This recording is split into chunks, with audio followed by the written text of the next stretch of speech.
Hey, Hey, Matt. how's it going? Good, good. Turn you up. You're Oh, at nice. you're at COC today. I am. I'm in Studio 5. Dang, I haven't seen that console in years. So that's upstairs. Upstairs on the second floor, yeah.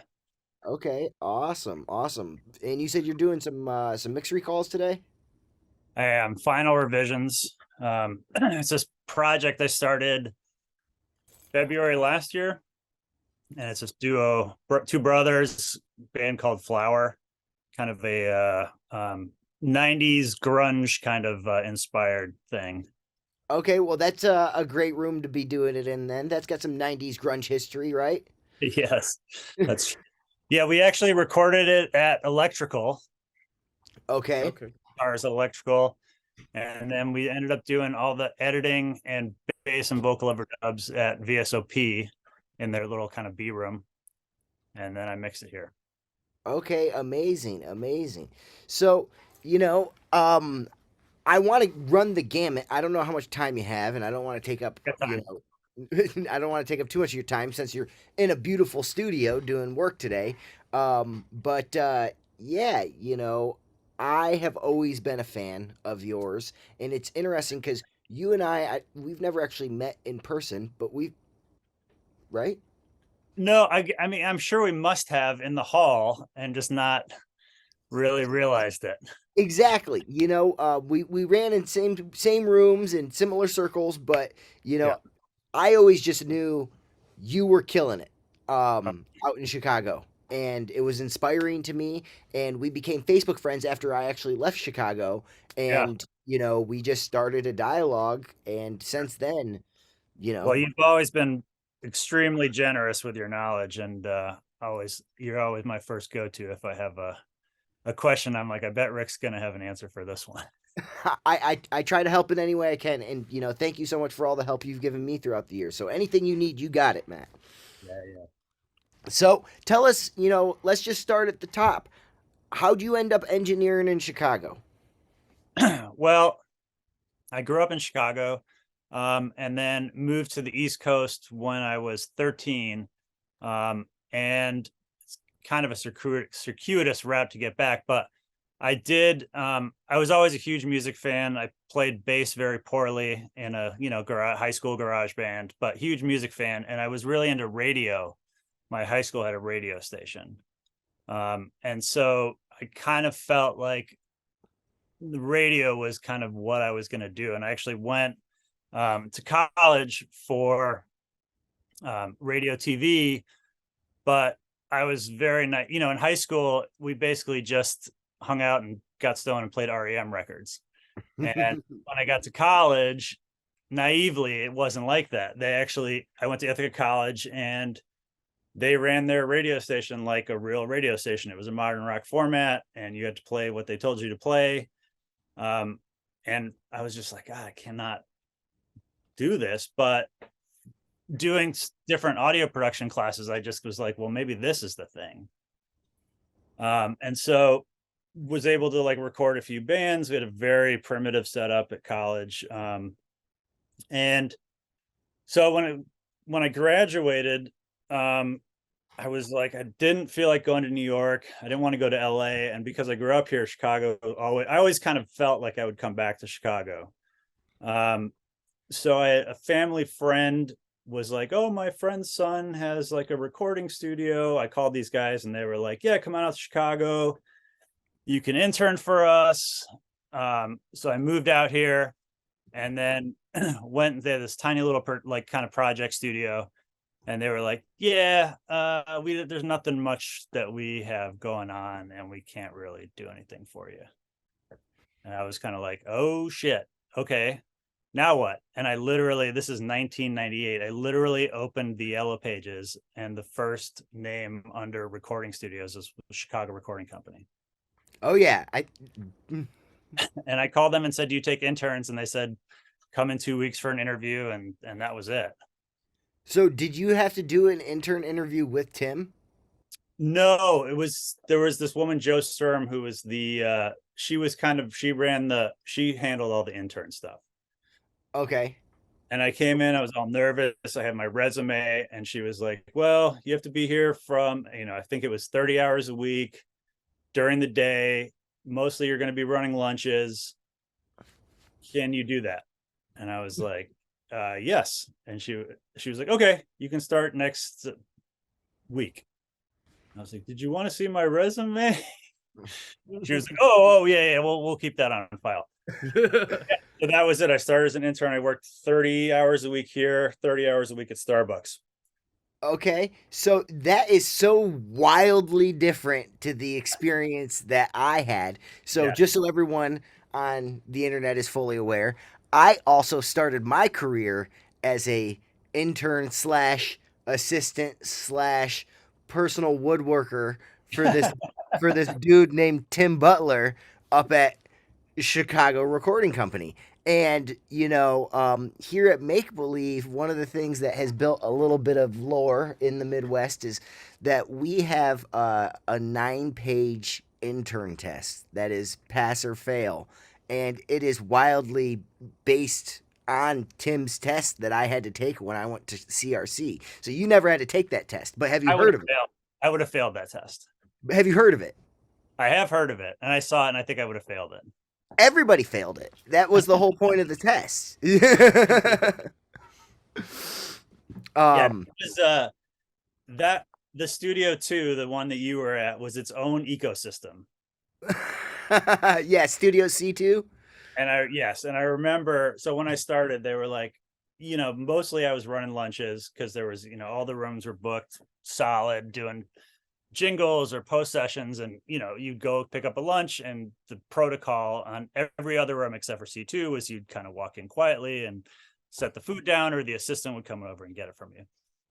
And C2, it was and I was drilled into this the first day I was there or whatever. And they're like, okay, you're going to go in, there's a sound lock. Inside the sound lock, there's a buzzer. Ring the buzzer. Stand there very still. Wait for the person to see you or to gesture for you to come in. The first time I had to go into C2, they're like, all right, you're going to go pick up a DAT and take it to Vivex. I think it was like my second day or something. And so I'm in the sound lock, fear of God, press the button, and Tim turns around and waves me in. And they're like, don't speak unless you're spoken to. And I walk in the room, and he's like, you've not been to Vivex before. Send me somebody who's been to Vivex. And I walked out. Amazing. That sounds exactly like him. So, okay. So you end up at CRC and you're interning. How long are you interning for? So I interned for 3 months, and then there was a guy kind of ahead of the entry level job at CRC was, sorry, it's my kid. No. They basically called it was, I don't even know if it had a title, but it was called the morning guy. And the morning guy came in, unlocked the building, made the coffee, set out the bagels, and then also was like the file room manager, because at that time, all the files were physical. So the entire basement of the building was all floor to ceiling shelves with shucks, because all the post rooms were on audio files. So it would be like their files would be a DAT and like an exabyte backup. There's thousands of files, and then all the music stuff was 2-inch or 1/2 inch or whatever. So kind of just like they would log in the files and you'd put them away. And then kind of running lunches and then to a degree like managing the interns. There was a guy ahead of me in line for that position, and like the week before, the current morning guy quit. One of the post engineers assistants quit, so that guy got the post assistant gig and I got the morning guy gig. Okay. Yeah, and then I just kind of worked my way up. I tried to learn as many jobs as I could. I came in knowing very little, so we were still doing a ton of jingles at that point. And then one of the main assistants on the jingle gigs, you'd have these huge teardown, it'd be like a 9 a.m. downbeat with like a 30-piece setup. And the session would be over, at 11 o'clock, and he'd have this massive setups to tear down. So I'd always go in and help tear down. And that's, I was like, oh, what's this microphone? What's this microphone? And that's kind of how I learned some of that stuff. And then the studio manager at the time was notorious for never assigning, if the assistants had an engineering gig, one of their clients or something that they got, he was notorious for never assigning them assistants. So I'd always look at the schedule book, and if I saw one of the assistants was engineering, I'd be like, hey, you need an assistant for your session. And so that's kind of how I parlayed into assisting more. And then even then, it was actually funny because there was a whole stretch of time when my hours were like 7:30 to 3:30 or something. And there was a stretch of time where I had to stay late all the time for Tim, because Tim would have these evening sessions, and they'd say, all right, we need you to stay because Tim's got a session in case they want to order dinner or if they need something run somewhere. So there was like, it was like several weeks of me like being here till like not super late, but like 6-7 o'clock. And because I had to be back in the morning, there was a lot of times the studio manager wouldn't want to book me on some of the late night music sessions. I'd be like, hey, can I assist in this? He's like, no, because it's going to go till 3 a.m. I need you back at 7. So I kind of parlayed it into saying, hey, I really think that we should have 2 morning guys, one who's like a 10 to 7 guy who can help Tim out if he needs it in the evening, and then hire another guy to do the mornings. And so I convinced them to do that. And then that like really freed me up to start assisting more full time on Oh, gigs. okay. And I gotta ask, how long before Mark left did you become the morning guy? Like, No. So the morning guy was for the whole building. Mark was still here. no. I understand that. I'm just trying to figure out the timeline because Mark left the week I got there. You know. I was the morning guy 98. Okay. So this was way before I got there. Yeah. So I started as an intern September 98, and 3 months later I was the morning guy. Okay. And how What long place were did you come? I got there? It had to have been December. No, because it had to have been '06, like the ass end of '06, September of '06 to December of '06, because I quit, for that Christmas party. Okay, Yep. right. So '06, by that point I was engineering full time. Yeah. And maybe occasionally assisting if there was like a very high needs outside engineer. No. I know you were an engineer full time at that point. You were the Oh, man. okay. Yeah, I'm just trying to figure out where it is in the timeline of things, yeah. So versus. that I by 99, I was pretty much assisting full time. And then, you start to kind of pick up little engineering gigs here and there. And I think by 04, 05 was when I was really not assisting at all anymore. Okay, and it's interesting because that time period of '99 to '05, '98 to '05 in Chicago Recording Company was a very exciting time period. Yeah, it's interesting because I kind of missed some of the I missed a lot of the big album projects, I missed the Pumpkin stuff, and then the R&B singer we no longer mention his name. Yes, we won't talk about him. Yes. And so I missed a lot of that, but it's interesting when the bread and butter of this place for a long time was jingles. This room, and then there's a room, as identical downstairs in terms of footprint. For like most of the 80s and 90s was like 9 to 5 Monday through Friday jingles, just nonstop. That had kind of tapered off when I started because more and more of these music houses were able to, Pro Tools and certain things were starting to come up, and people were able to have their own little studios and just do a lot more stuff in a smaller space. So, but we were still doing gosh, I don't know, like several jingles a week, like 3-4 a week. Which in retrospect I was really grateful for, because it was like I learned, I don't think had I not been on those, I wouldn't have known where to start to mic a string section. I wouldn't have known, even had a good idea of what mic to put on an oboe. So, and then working under these really amazing engineers, Gus Movesler, Chris Sabold, and just kind of watching those guys work and just figuring out how they did it. And then also the ability just to when I after a few years, I did engineer some jingles myself and just learned that you have to be so fast. You know what I mean? Like it's like if you're lucky, you have 5 minutes to get the drum sounds. Yep. And then usually it's like you get all the sounds on the first run through.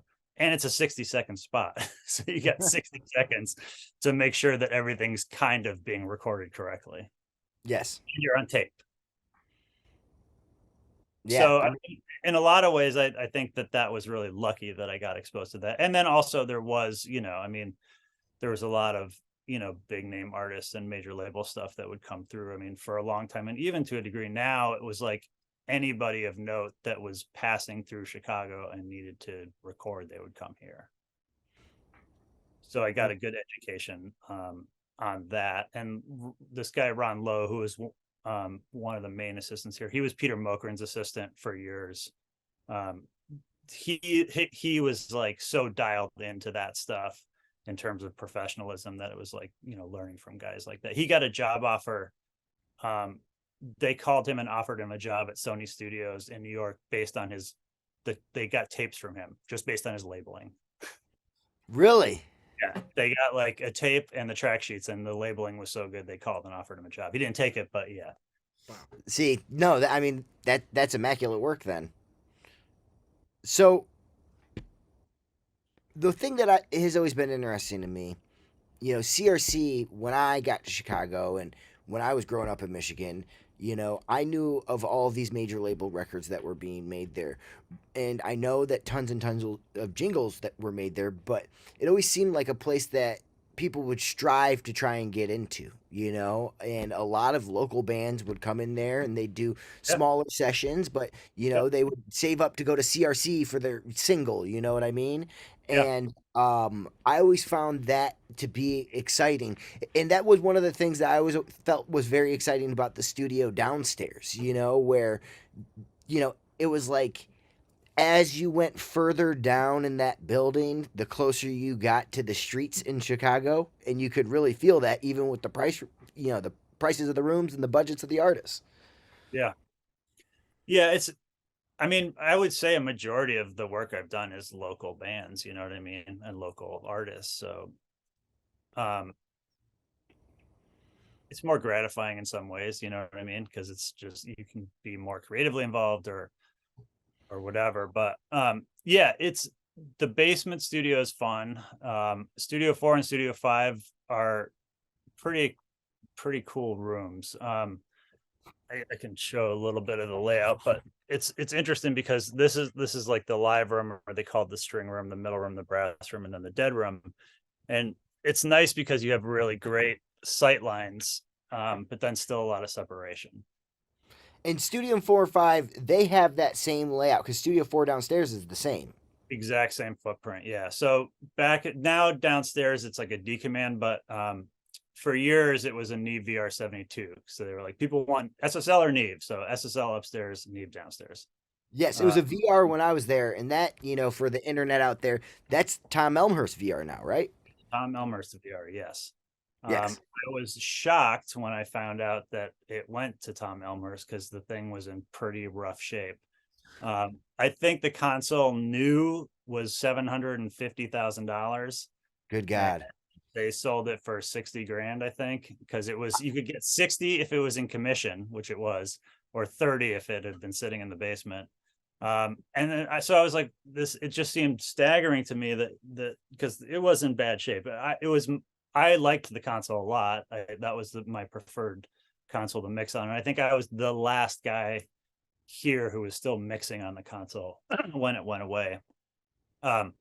But then I heard an interview with him on Johnny and Yellow's great podcast Gear Club, and he only mixes on 24 faders. So I was like, oh, there you go. So he just needs 24 working, and then Yeah, absolutely. And out of like the 72, you just take the ones and push them to the buckets you need and call it a day.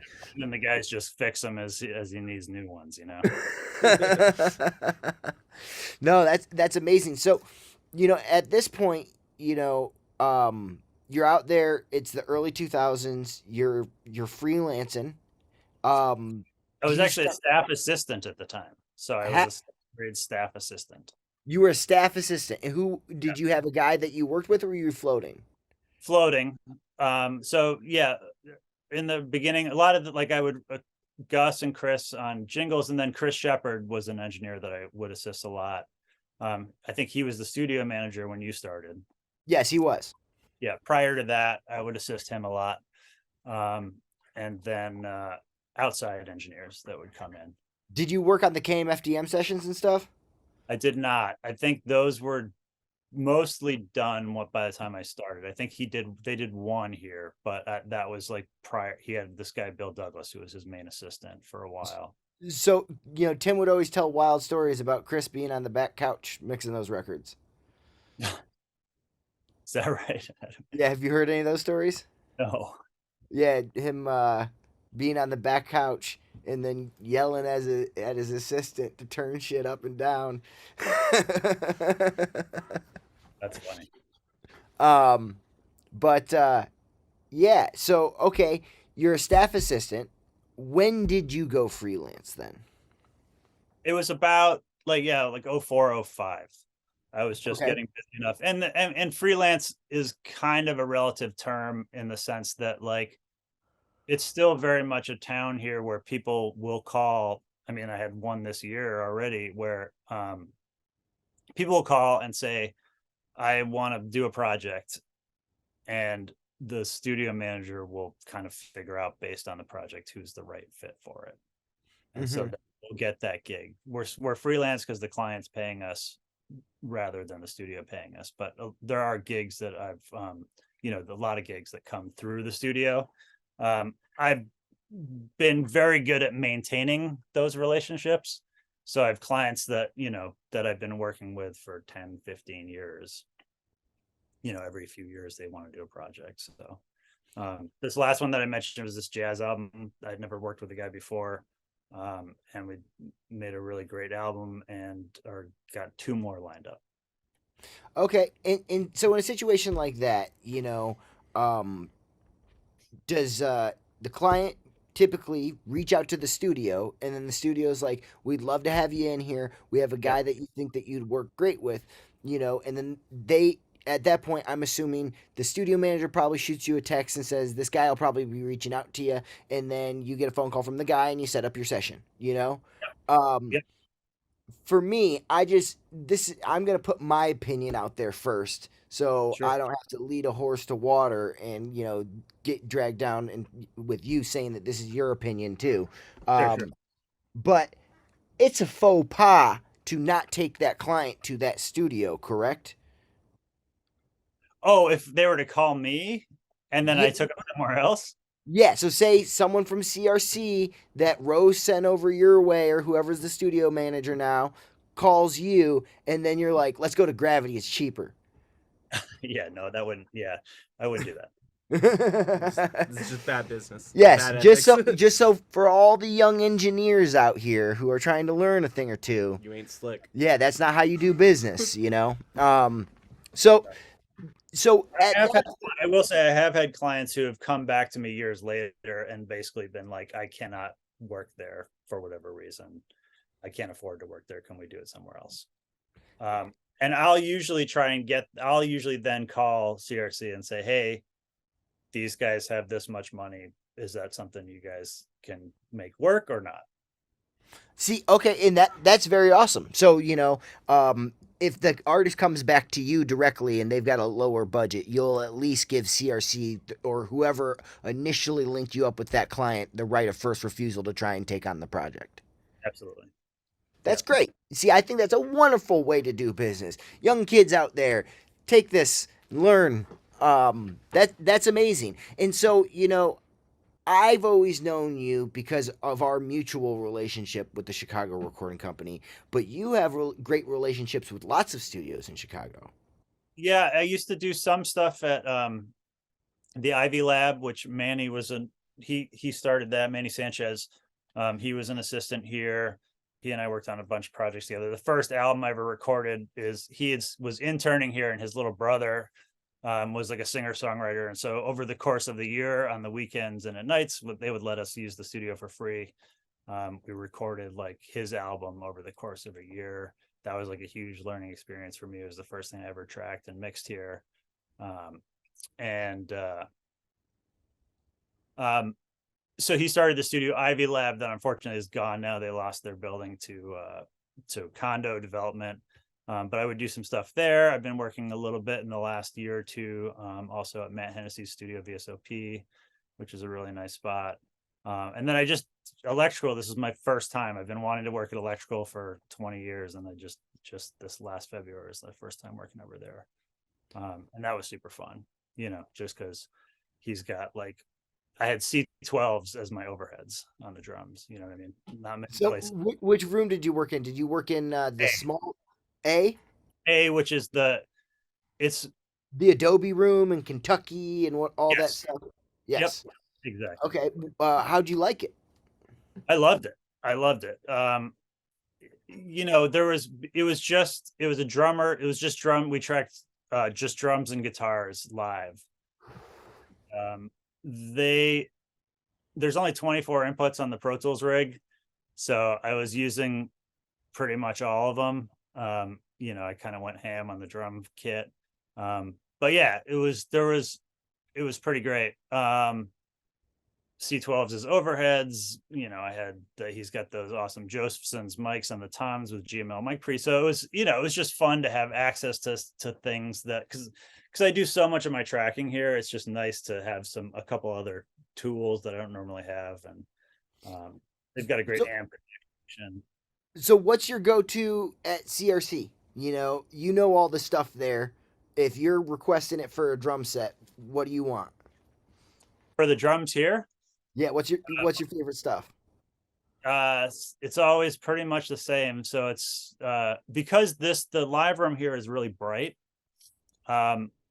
So I'm always trying to minimize that. So I really use, like, in that case, my overheads are almost more just like cymbal mics versus a whole kit sound. So it's always the B&K 4011s Great. on overheads, and that's either going to be M1s or like the Avalon, like 2022, kick D112 and a FET 47. The rest of the stuff, 451s on toms, snares 57s. 451s on toms. Interesting. Yeah, man. For a rock band?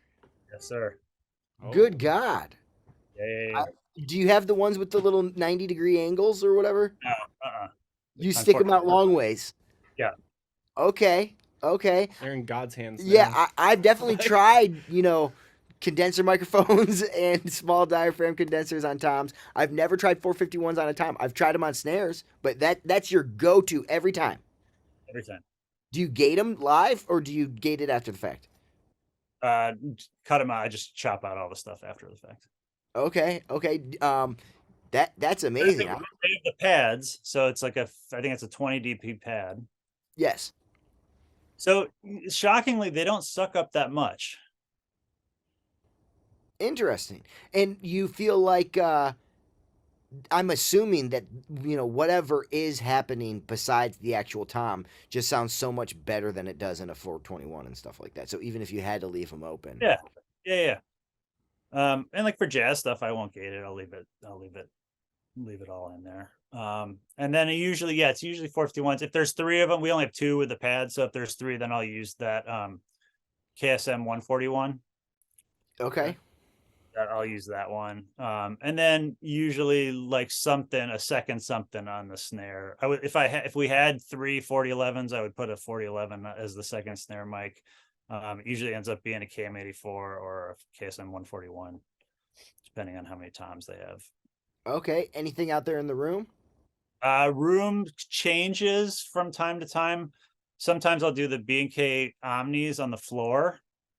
The 4006s on the floor, kind of spread out, and then something in the middle to kind of give it a center, like maybe a 249 or something. I've been doing, it depends on if I'm just doing drums, because sometimes I want the mics for other things, but a lot of times I've been doing like an MS thing as far back as I can get it and really low to the floor. Again, it's a bright room, so I'm trying to get as little of the cymbals in there as So possible. where do you tend, I believe I saw like a drum tracking session you may have been involved in back in the day, but you tend to put them far in that corner, right? Some people put them in the corner. I put them either in the corner, but a lot of times just on this like wall, on the back wall there. So I get a lot of length of the room. Okay. And where do you tend to like to put your room mics? As far back, almost to the back, the opposite wall. So do you by when you say the opposite wall, do you mean where that sliding glass wall is, or do you have both of those things open and you're talking about in the dead room? Oh, no. It's facing this way. Here, I'll show you. So it's like the, the it's like that wall, and then there's this wall. Okay. Ah, okay. So And you actually, want there's a giant post in the middle of the room, yes. and I'll actually stick the mics behind the post. Okay, to diffuse them a little bit. Yeah. And then so either like the 249s or we have a pair of those like anniversary 87s. So I'll do those in MS. Okay, very cool, very cool. And is there any of the outboard gear that you tend to rely on for processing, or is it pretty much pre's and nice mics? I do kick and snare is GML for EQ. And then yeah, that's it. Okay, Everything. And so then whenever it's usually lately it's been on kick and snare, it's Chandler's. If I can steal we've got one of those 4-channel APIs down in Studio 4. So if there's nobody working down there, I'll steal that. And we have a couple 500 series, so a bunch of API stuff if I have it. If not, the toms go on the SSL. okay, Room Mike's SSL. this is great. I just want to say that all future Chicago Recording Company interns, you just got the roadmap right there. So I wish I would have had this 20 years ago, and maybe in 20 years you'll see this and you'll be able to get a good drum sound. But it's for the most part, it's like they're not. There's not a whole lot of new mics coming in, so it's like you kind of work with what you got.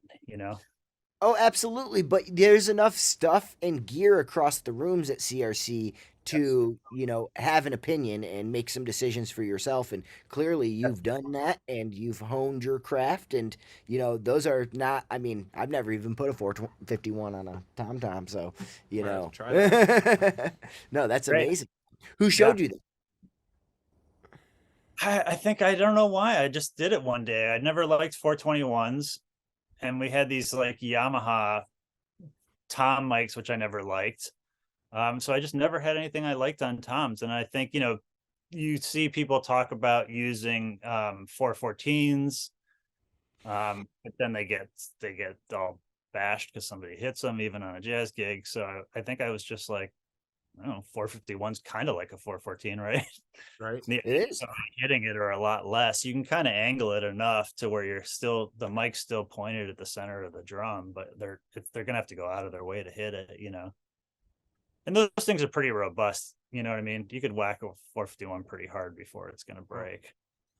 Okay. Well, I'm just gonna say that now I associate toms with small diaphragm condensers microphones up with Chicago engineers. So And then I don't know if you've ever tried those Josephsons. Those things are amazing. I have the E22s. Killer. Yeah, they're really, really good. And Steve was like instrumental in getting those made, right? Yeah.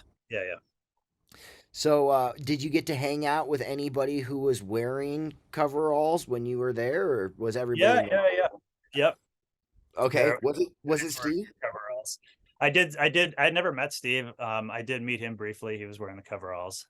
I don't think one of their engineers assisted me on the first day just because, it's easier to have somebody who knows how everything works, at least for the first day. So I don't think he wore his coveralls, but yeah.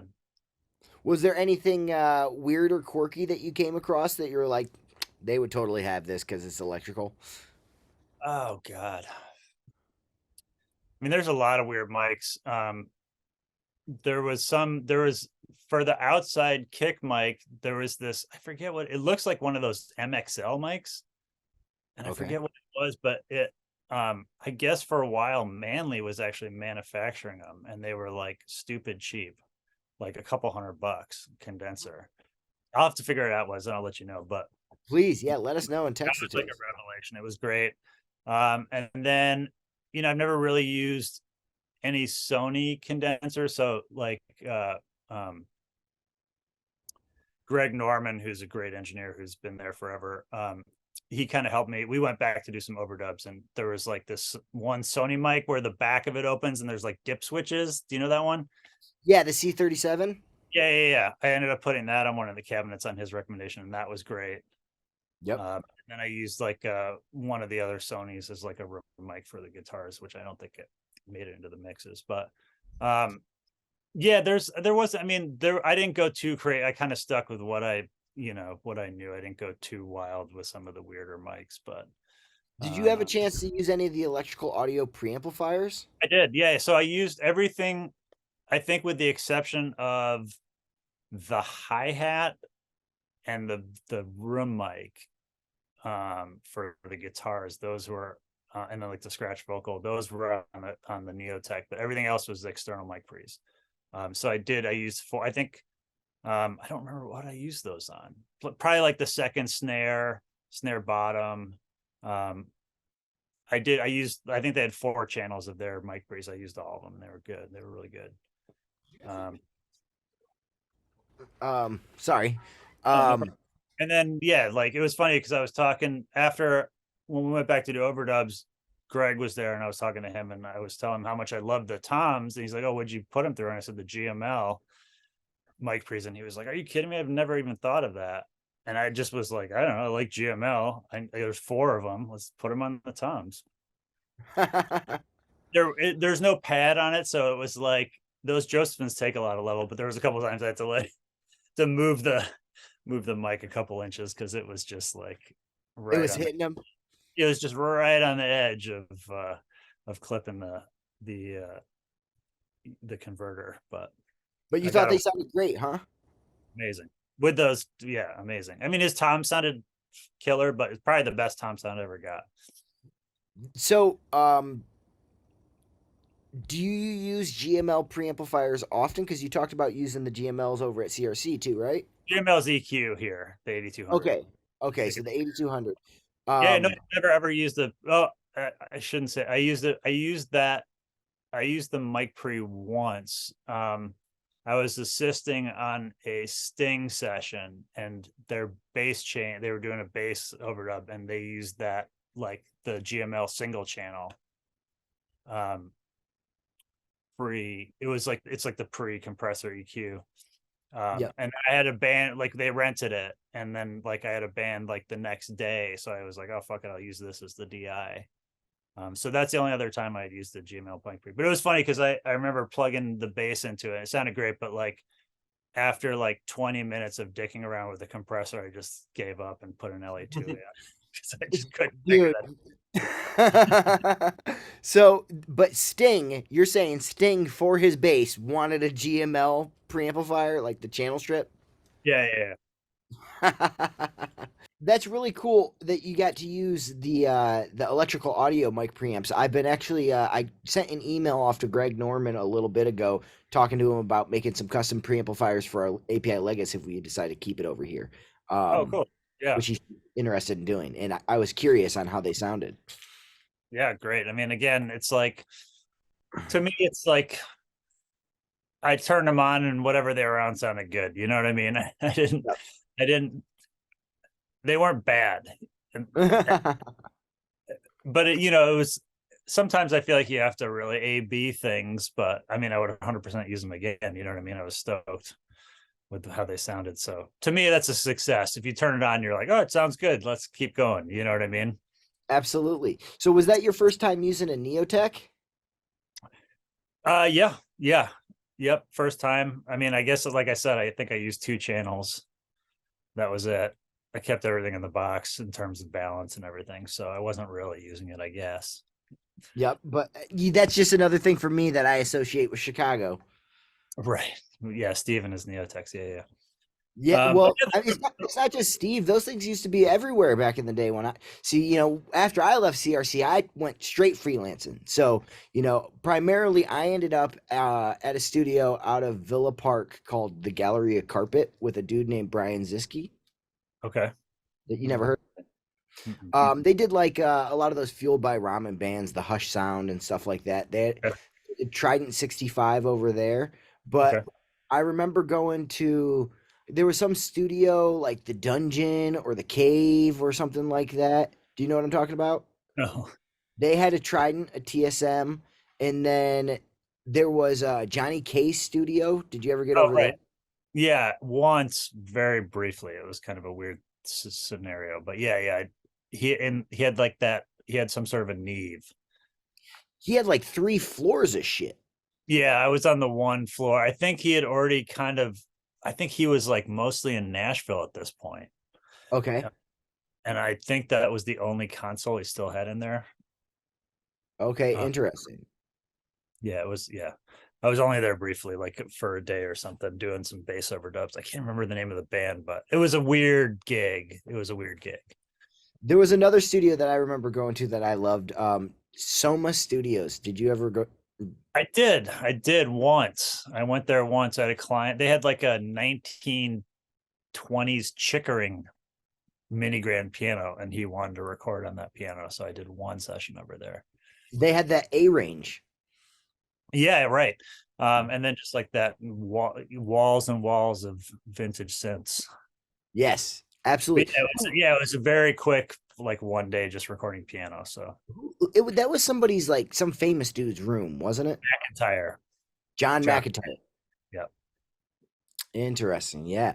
And then I never got the chance to work out of it, but I've done a lot of work with him afterwards. But I've always loved Gravity. Did you ever get a chance to go up there? It did really early on, that when I was saying my buddy's brother, whose record we did one like right in 99. We had we went there. I can't remember even why we went over there, but we went and did some guitar overdubs with Doug, engineered and produced some guitar overdubs. So I was there once, and I know Doug, he is actually a CRC alum. Oh, really? Yeah, he was an assistant here before I started. I don't know when he left Open Gravity, but yeah, he's a CRC alum. Brad Wood is another CRC alum. Okay. I knew. See, I didn't know that either of those dudes were CRC alums, but it makes sense. I know Brad Wood is a Chicago guy. He's out in LA now, right? Yeah. Well, it's funny because there was this kind of what I always thought to be an urban legend. There was this very well-known jingle producer here who was a difficult person, to say the least. And there was a rumor when I started that he had the assistant had gotten his lunch order wrong, and he had thrown his sandwich at the assistant and got like mayo all over his shirt. And the assistant was Brad Wood. And so like in defiance, he didn't even clean up. He just like sat there stewing with this mayo all over his shirt, and supposedly quit right after that. And I was always like, this story's bullshit. Like his has urban legend written all over it. You know what I mean? And then like probably 10 years ago or something, I was working on, I guess it was it was like a commercial thing, but the guy from the ad agency had been in a bunch of like alternative indie rock bands from the 90s, and had been in advertising for years. I don't even know how it came up, but he's like, that story came up, and he's like, I never heard that before. He's like, I'm friends with Brad Wood. Let me text him. And he texted him on the spot, and it was like 100% true. I got food thrown at me multiple times at CRC, so I get it. But I think that was the tipping point. I think it was shortly after that he left, and obviously has gone on to great success. But Absolutely. He's a very, very talented dude. And one thing that I always loved about Brad Wood is he's been rocking a pair of AMEC 9098 channel strips forever. Like those have always been something that I've associated with them. And I think they're great sounding units. So, it's cool to see someone like him rocking them. That's cool though. So, in today's day and age, when you've got a client who's working at CRC and they come, CRC has brought this client to you, a lot of people would believe that it's okay to go and take the client to the studio, track them at the studio because you were referred there, and then take it back to your house and mix it, But today we see you mixing at CRC, do you do a lot of your mix work out of there? Yeah, mostly. I have done a couple things at VSOP, but yeah, mostly here. And it's just the room is just so good, and it's kind of overkill in a sense that I've mostly, I'm probably 80% in the box. If I'm here, I usually will plug in some outboard gear because why not? But it's just the room sounds so good. It's just hard I don't have a setup at home. During the pandemic, I did a bunch of mixes for people because they were like, what can you do at home? And I was like, well, I've got a laptop with some old Waves plugins and Pro Tools 10 and a $20 pair of Apple earbuds. And they're like, great, let's do it. So I did a bunch of work from home on that. I mastered an EP on my Apple earbuds with Waves plugins because it was a guy who I'd done a mix here for.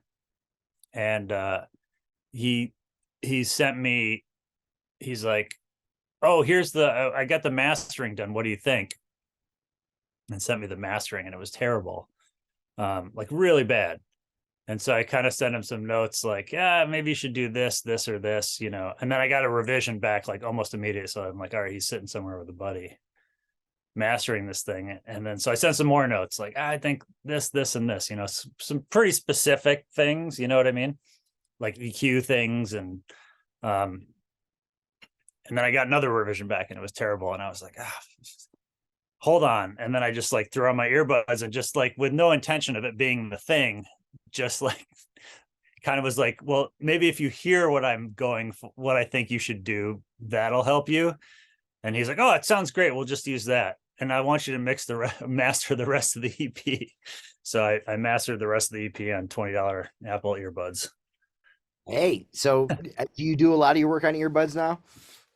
Yeah, it's what I listen to most. So it's like, I have a pair that I only use that I don't listen to every day just so they don't get banged up, that I'll occasionally listen to mixes even in here. I'll plug them in and just see, things are changing a little bit, but there was a period when Apple was giving you the headphones with the phone that like a lot of people were listening to those things. You know what I mean? Absolutely. And they're surprisingly flat. You know what I mean? Like, they've been a constant frame of reference for me forever. Yeah. And it's for vocal level, I think they're pretty good. And I feel like even with the low end, it's like you can kind of tell if your low end's overblown on those, because they don't hype low end like some of the other earbuds and headphones, I feel like.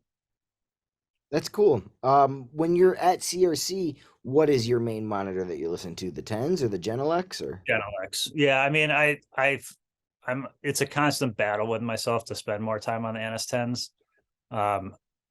Today I spent most of the time on the NS10s, just I forced myself to. And I feel like when I start there, I'll then up for a while, I'll be like, oh, okay, like I'll forget that I'm listening to them. I just I guess more for like additive EQ and then for panning and stuff. And just the sense of space is where I really rely on the Genel X. I always felt like CRC was a very Genel X friendly place. There's a lot of fans there. I remember having to shuffle those around a couple times myself. And also, I got to give credit to the great Chris Shepard for teaching me that you always store the Genel X with the woofers against the wall. So. Oh, yeah. It's literally like all I've ever mixed on, so it's what I'm used to. The only other things that I mixed on where like immediately I was just like, okay, these are great, was ATCs. Yes. Other than that, any other rooms I've mixed on that doesn't have either NS10s or Genel X, it's been a pain in my ass. I just know the Genel X really well now, and like I kind of know how they translate.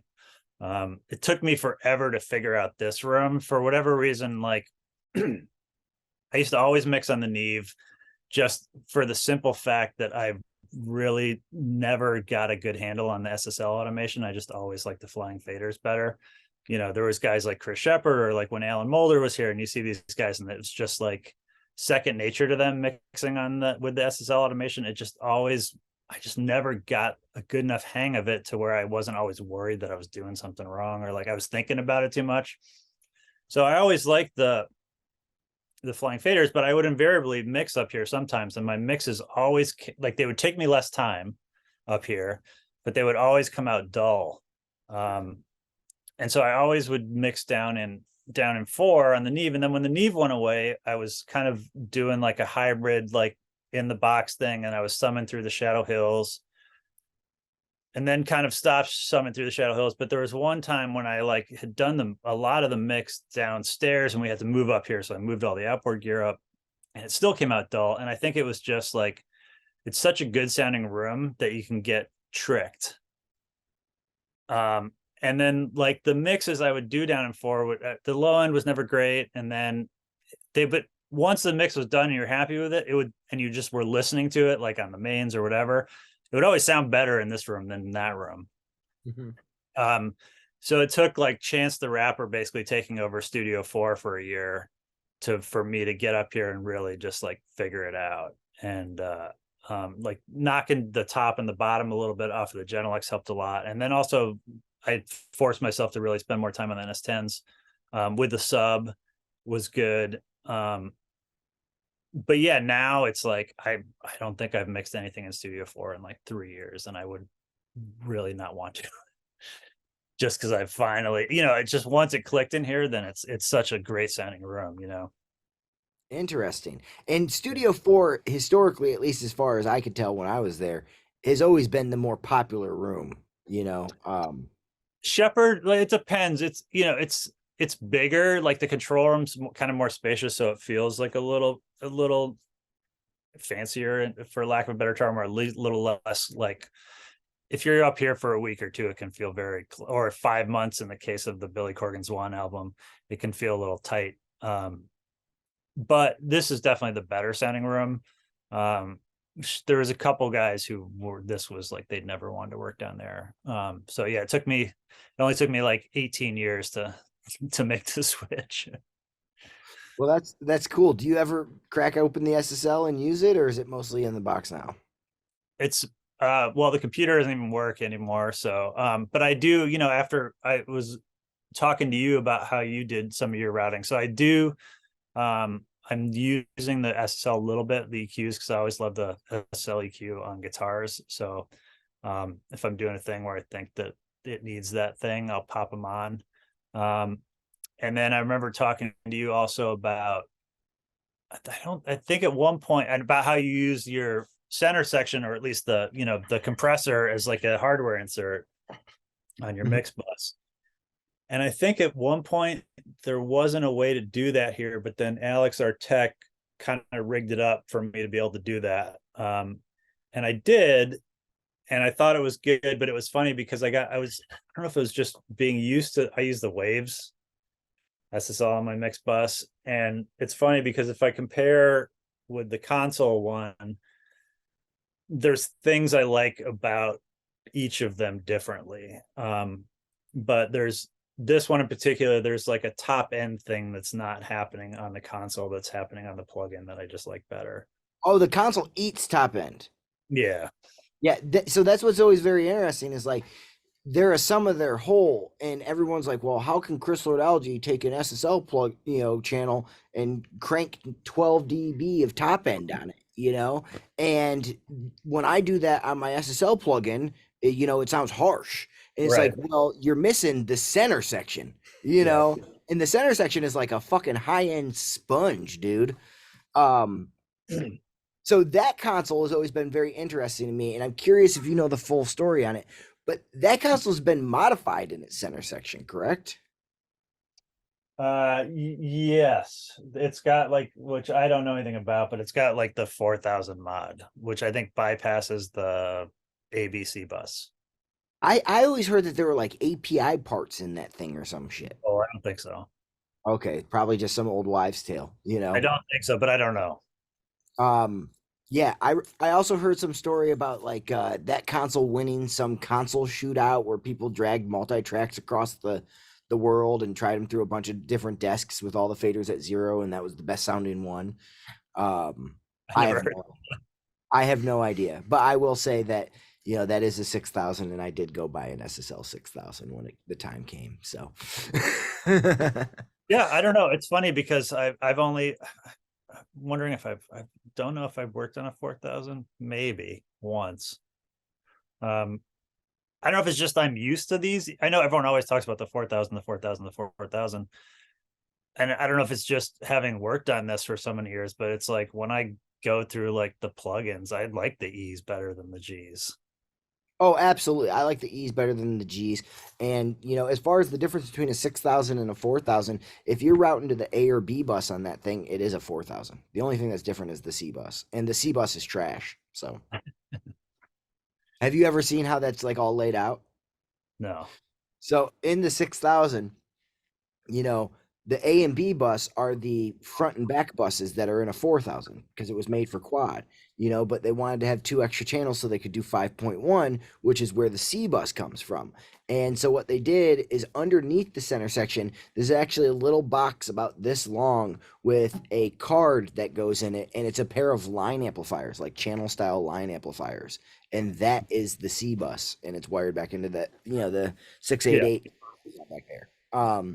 It sounds like shit compared to the other two buses. It's like running your mix through pair of channels. Yeah, I don't think I probably never ever listened to the C bus. Well, don't worry, you're not really missing out on too much. But that being said, when you're working on a console like that, if you do mix, it can be cool as a spot to like throw like reverb returns and delays and shit because it just sounds shittier. So, Sure.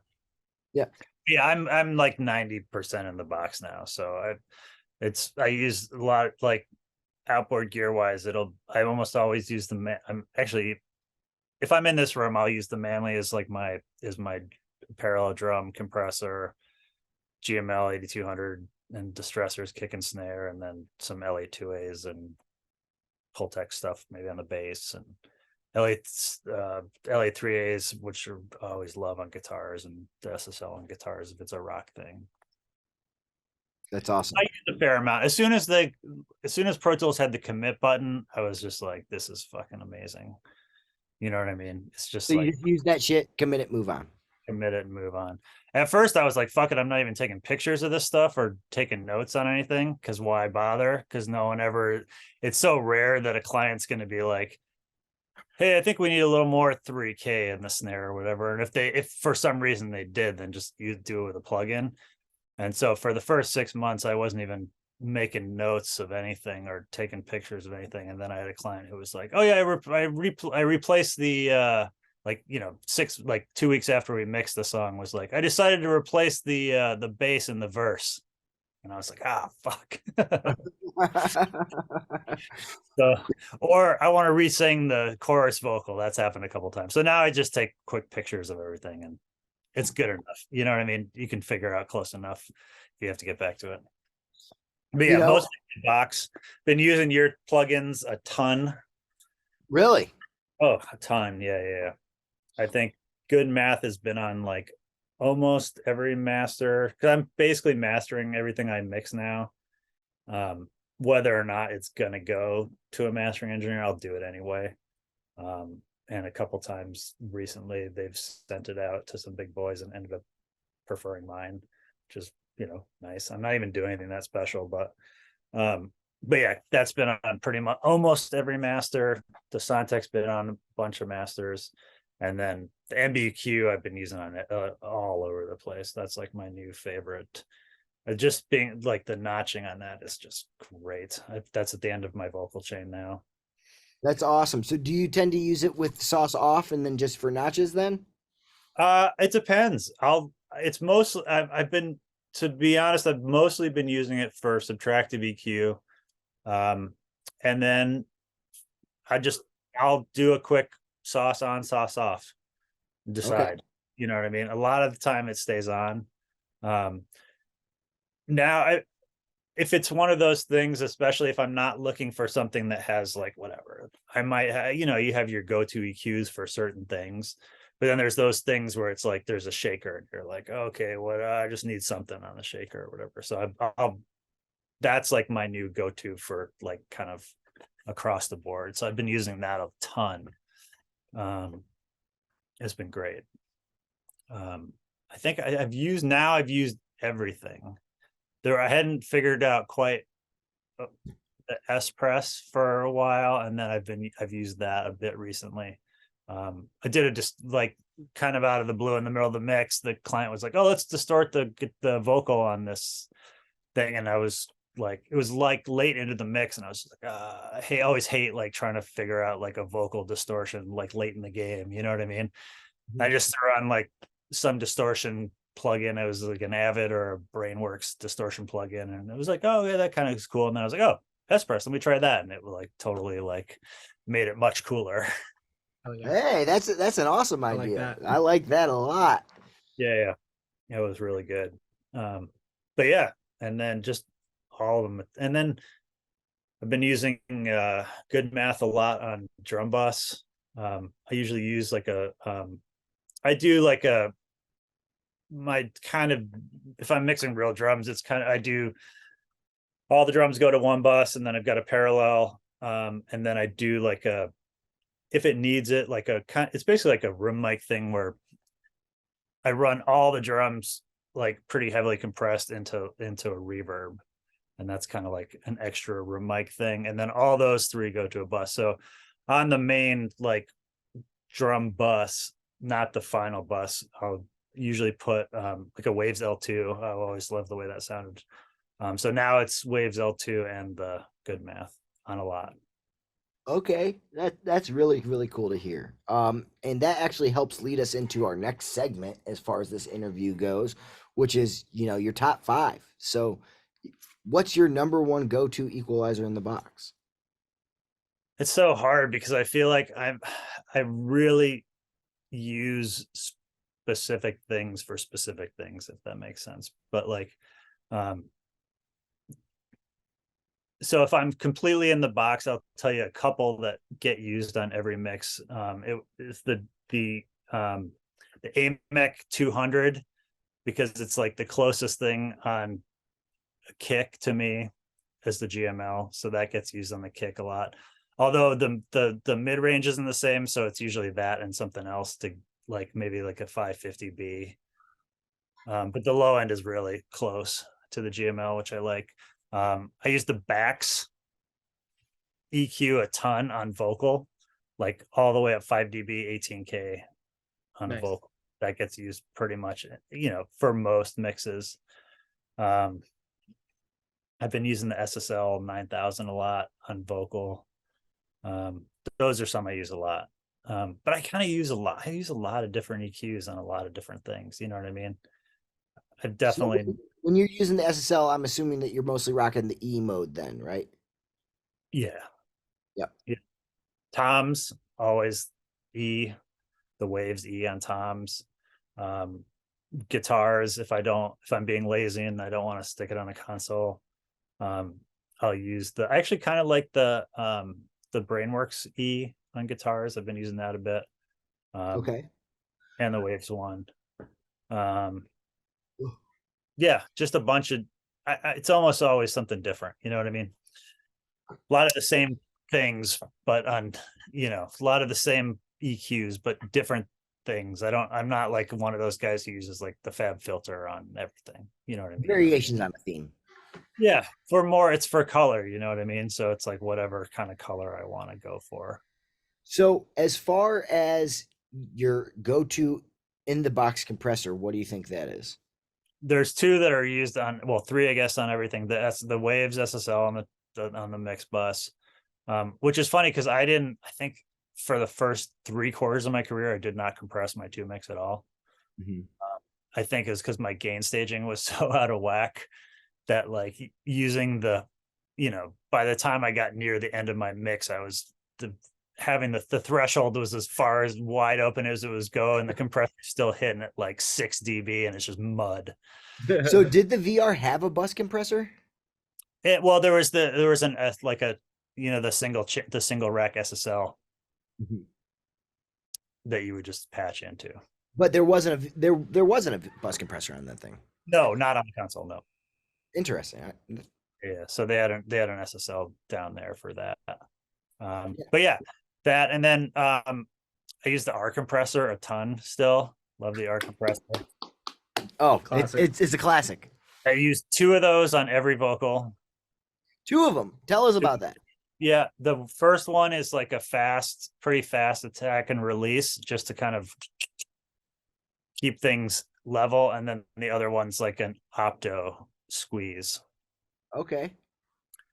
So, but I think the ratio defaults to like, it's not a 10-to-1. I put it down to like 4-to-1. So it's like a 4-to-1 opto. So slow attack, slow release, squeeze, just to kind of a little bit. And then a lot of times, depending on what it is, I'll throw a third kind of, tone thing, whether it's an LA2A 1176, CL1A, something like that, just for kind of the sound of the box more than anything else. And then the CLA3A all the time. Use that on guitars a ton. After talking to you about that one, you were always saying how you liked it on strings and synths and stuff. So I've used that more on that. And then also I really like the parallel 3/4 I've been using on kind of, random synths and strings. Yeah, I feel like parallel 3/4 and the CLA3A or an LA3A in general. There's something about that LA3A circuit that is musical, and it's interesting because the LA2A is musical, but it's like the LA2A is not as hard sounding or something to me. Like a LA 3A is a very musical 1176 in my mind. It doesn't get harsh to me. It feels bright and lively. It's not harsh. 1176s can get real harsh to me, especially on vocals. Yes. And then to me, LA2As, it's like when it's right, it's perfect on like a vocal or something. But then like on synths or even strings or stuff, I feel like it ends up pushing a lot of like 500, 400, 500, 600. And there's a lot of that in those synth sounds and stuff that you don't necessarily want pushed. You know what I mean? Yep. Yeah, I love the LA3As. I love it. The CLA is the only plugin that I think sounds. I haven't used too many. I think there's only a couple, but I haven't found one better. I haven't tested it yet, but it's on my radar. Supposedly the one that Bob Clearmountain did with Apogee over there is pretty good. Okay. Yeah, let's check that one. I've been meaning to check it out myself. That being said, the next thing on our list is your go-to limiter in the box. I haven't used a bunch of them. I'm right now I'm using the Pro L2. It's fine. I haven't used a ton of different limiters. I've got it set now to a point where to me it sounds good. I use like the usually all around or transparent. And I'll tell you 100% for me, I don't know if it's just the way I work, but like I could never get, and nor did I ever really want to, but I couldn't get masters to like, 7.5, 8 without it sounding really crunchy and bad to me. And now like with good math, it's like 100% I can get this flower record that I'm like hopefully putting the final touches on today. Like I think I mastered everything to -8 and it sounds great. And Perfect. I would not have been able to do it without the good math. 100% would have not been able to do it without the good math. Well, I'm very happy to hear that. That makes me very pumped. It's really cool. I've used the Pro L2. I haven't messed around with too many other limiter plugins, to be honest. So it's just what I have. It's working for the most part. Pro L2 works great. So, moving on down the list, what is your favorite reverb in the box? Altiverb. Altiverb. And do you have like a couple impulses that you like that you've created, or do you use what comes in there and you got some that you... I use what comes in there, and there's like maybe 10 that I use all the time. Which ones are those? The King's Plate I use a lot. The SARM plate number 2, the Alair Room, Stone Room, Nashville Stone Room, SARM, one of the SARM Lives rooms. There's a couple different halls that I use a lot. The Springs. What are I'm blanking on the numbers of those? The classic, the big box ones. Yeah, the BX20 or whatever. Yeah, the 10 and the 20. I use those a lot, and then sometimes they're too big, so you can just make them smaller. And then the 480 a lot. There's a couple of 480 ones I use all the time too. That's awesome. It's kind of got everything. Then there's a few other things, like there's a couple presets in reverb that I like. There's one preset that I use kind of all the time from Reverb 1. And then I've got do you remember the TC 5000? Oh yeah. There's a couple great presets from the TC 5000 that I have IRs for that I'll just load into like the Waves IR1. Yeah, that's kind of the spread of reverbs. Okay. Yeah, I mean, Altiverb got so much in it. They all sound pretty great. What about delay? Delay, I mostly use Echo Boy,